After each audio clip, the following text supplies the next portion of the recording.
evidence at hand. It should not be evidence from the resource speakers because the way how he's questioning now. How can I present my evidence, Mr. Chair, if DS Oaminal keeps on interrupting this representation? Alright, isang mapagpalang araw po sa ating lahat mga kababayan po natin.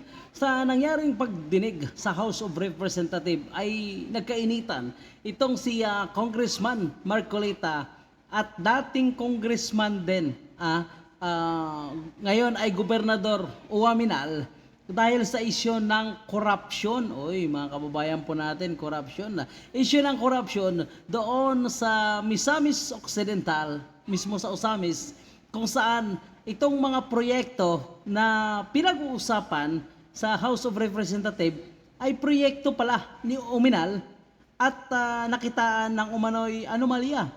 Kaya nga naman itong si Marcoleta ay hindi makapagpigil at pinatahimik itong si Oaminal dahil hindi naman siya ang tinatanong. Ang tinatanong ay resource person. Si Oaminal ang panay singit at dinedepensahan ang kanyang proyekto, ang kanyang parang resource person o tauhan, mga kababayan po natin. So talagang halatadong may tinatago siya kaya gusto niyang pagtakpan.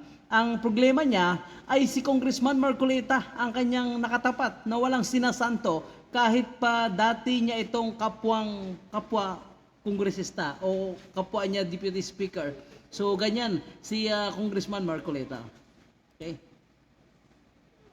Is not on the Zoom and the city administrator will be the one to answer for him. Yes, sir. That is also my understanding. So my questions to the office of the mayor. Did you file a special civil action for expropriation against several residents in Osamis City on January 18, 2020 to give way to a housing project?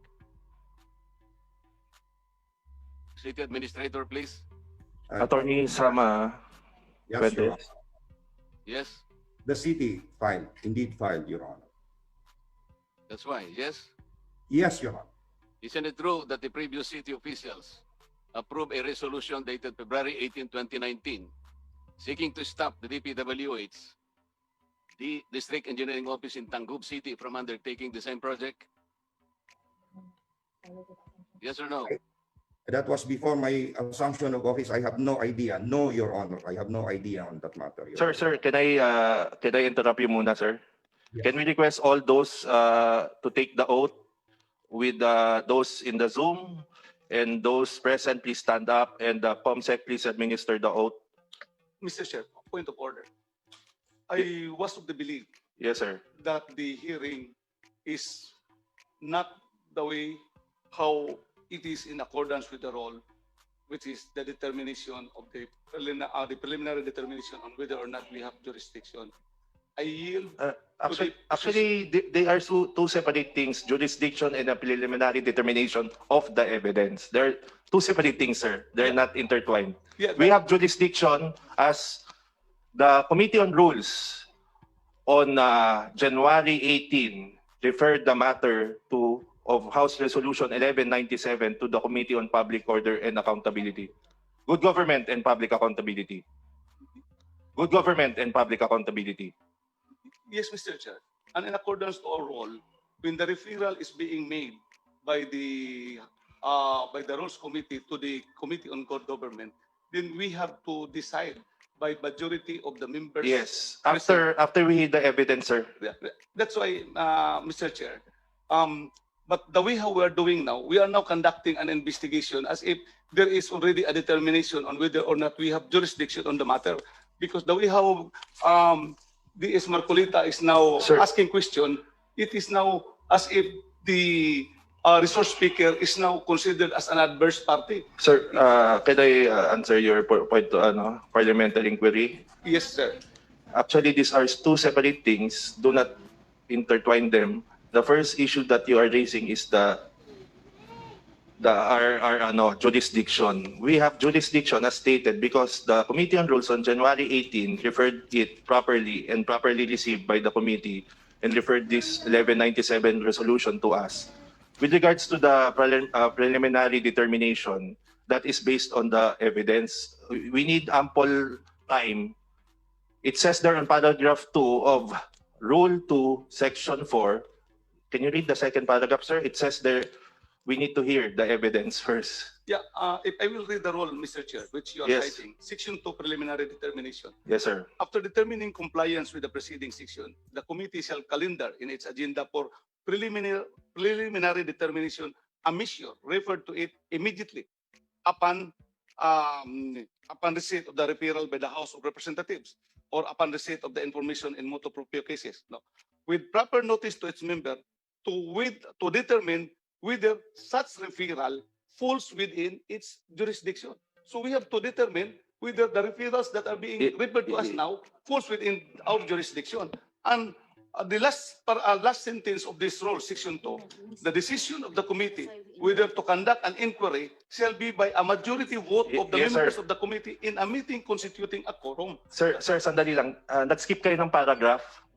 May tatlong paragraph po yan. Binasa niyo po yung first and third paragraph. Let me read the second paragraph. Okay? The author, which in this case is D.S. Marcoleta, shall be given the opportunity to formally present their allegations, claims, and identify, delineate, or simplify the issues involved before the committee, which means a hearing. The committee may also consider the following. So, please. So yun po mga kababayan, ay ina-insist po ni Oaminal na umano'y hindi pwede itong kagustuhan ni Congressman Marcoleta na pagkaroon ng interpellation dito sa mga resource person via teleconferencing nga. Ang binasa ni Oaminal ay yung roles ng House of Representatives, number 1 and number 2 lang. So hindi niya binasa ang number 1 lang at number 3. Hindi niya binasa yung number 2 dahil yun ang punto kung saan pwede itong ina-insist nga ni Congressman Marcoleta na tanungin itong mga resource person kaugnay sa anomalya sa proyekto ng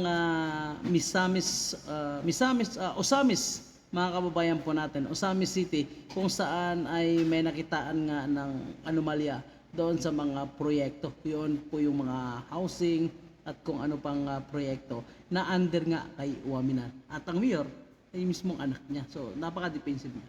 Sa DS Oaminal, let's give him a fair chance to present his case allegations. Yes, Mr. Chair, that was I was expecting him in his preliminary remarks that he should present evidence. He should not get evidence from the resource speakers. Okay, may we remind DS Marcoleta to present your allegations and the executive summary of your allegations so that the member questioning will be satisfied that there is indeed malfeasance, misfeasance, or nonfeasance, which is a jurisdiction of this committee. Mr. Chair, And in like that, Mr. Chair, Mr. Oaminal, I pinakamadali siguro dito, Mr. Chair. Do you want to answer all the questions, DS Oaminal, para madali tayo? Sir DS want to Marcoleta, please answer the address the chairman first. Do not address the other member directly. Mr. Chair, if DS Oaminal wanted to answer all the questions, that's okay with me. Para let us spare the resource persons already. Ang ganda ito mga kababayan po natin. Kasi ayaw ni Oaminal na tanungin ni Congressman Marcoleta yung mga resource person.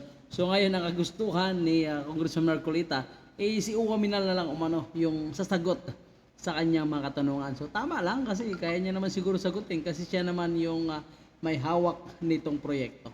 Because it's not even DS Marcoleta, Mr. Chair, this is Mr. Chair. this is I want to focus on the events of those demolition happening in the Sapin City, not personality, sir. Yes. I want to be focused on the issues at hand and the violations of law, and if there indeed is malfeasance or misfeasance in this case. That's my only objective here, not a debate, not a manong-imano. So, kayo Yes. pagbigyan mo po ako doon. Yes, Mr. Chair. Kanina pa, binabanggit ko na. Demolitions were undertaken during the pandemic and then there were no court demolitions issued.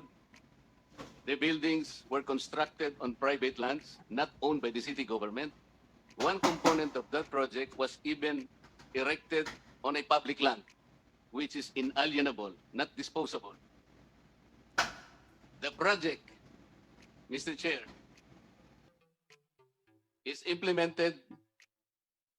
I think the notice to proceed was, I think, September 2019. And I'd like to know when it was started. because I believe it was started only mid of 2020.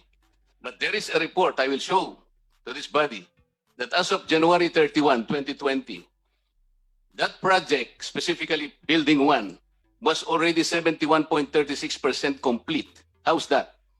The notice to proceed was September 23, 2019. But the construction is yet to start in May of 2020. How come there is already a completion at the rate of 71.36%? I asked the office of the DPWH, central office. They say that the project engineer on the ground is the one feeding through an application called PMCA.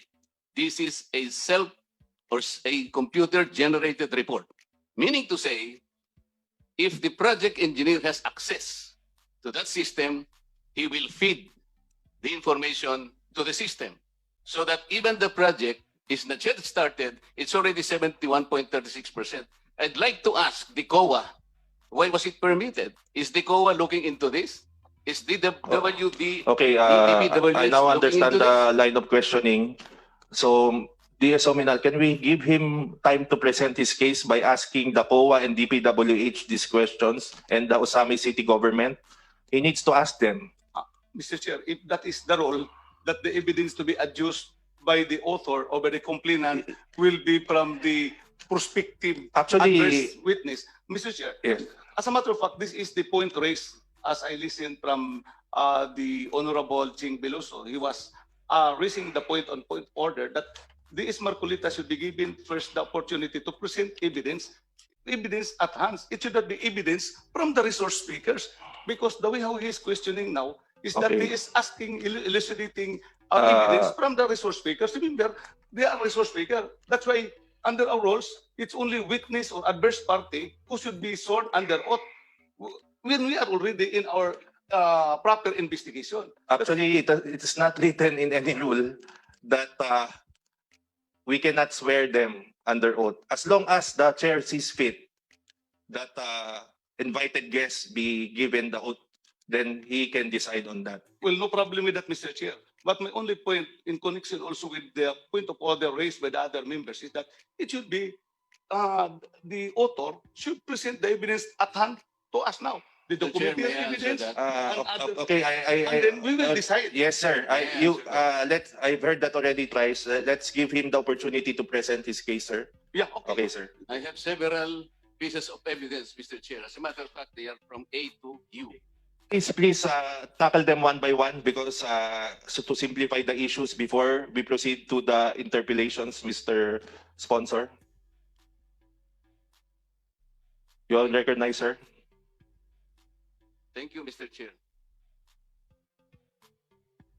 Question for the Office of the Mayor. The first building of the housing project under contract 19 KJO 186 had a 50 million funding under the 2019 GAA.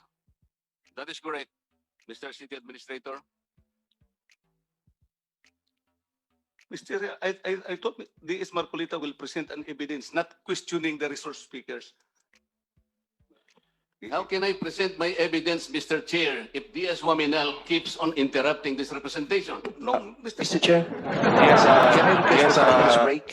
5 minutes break? Yeah, so we can discuss this matter. Okay, So ang nangyari po mga kababayan po natin sa kanilang halos 15 minutes na dapat ay gagamitin na yon ni Congressman Marcoleta para itanong or i-verify yung hawak niyang ebidensya sa mga resource person na mga empleyado ng Osami City. Pero hindi niya nga ito ma-proceed mga kababayan po natin dahil kinokontra siya ni Oaminal, which is kung saan siya under nga sa kanya itong proyekto na ito na parang ayaw niya i-present ni Congressman Marcoleta. Kaya uminit na rin itong si Congressman Marcoleta at nahalata na rin ng mga congressman. Kaya nagkaroon muna sila ng konting break at para pag-usapan. Ngunit pagbalik ng kanilang session, bumalik ang kanilang session mga kababayan po natin, dito na ipinagpatuloy ni Congressman Marcoleta ang kanyang mga katanungan na halos hindi nga makasagot itong city administrator ng Osamis at sinabihan na nga ni Congressman Marcoleta na isang sinungaling umano itong city administrator ng Osamis dahil sa kanyang mga sagot na taliwas doon sa hawak na dokumento ni Congressman Marcoleta. Imagine mo, ang proyekto kakasimula pa lang pero may accomplishment report mula sa DPWH na accomplished na umano ng more than 70% pero yung proyekto ay nagsisimula pa lang. Ganon ang kanilang kalakaran. So obviously, diyan na pupunta yung tax ng taong bayan sa proyektong kakasimula pa lang pero may accomplishment na 70%. Sana all.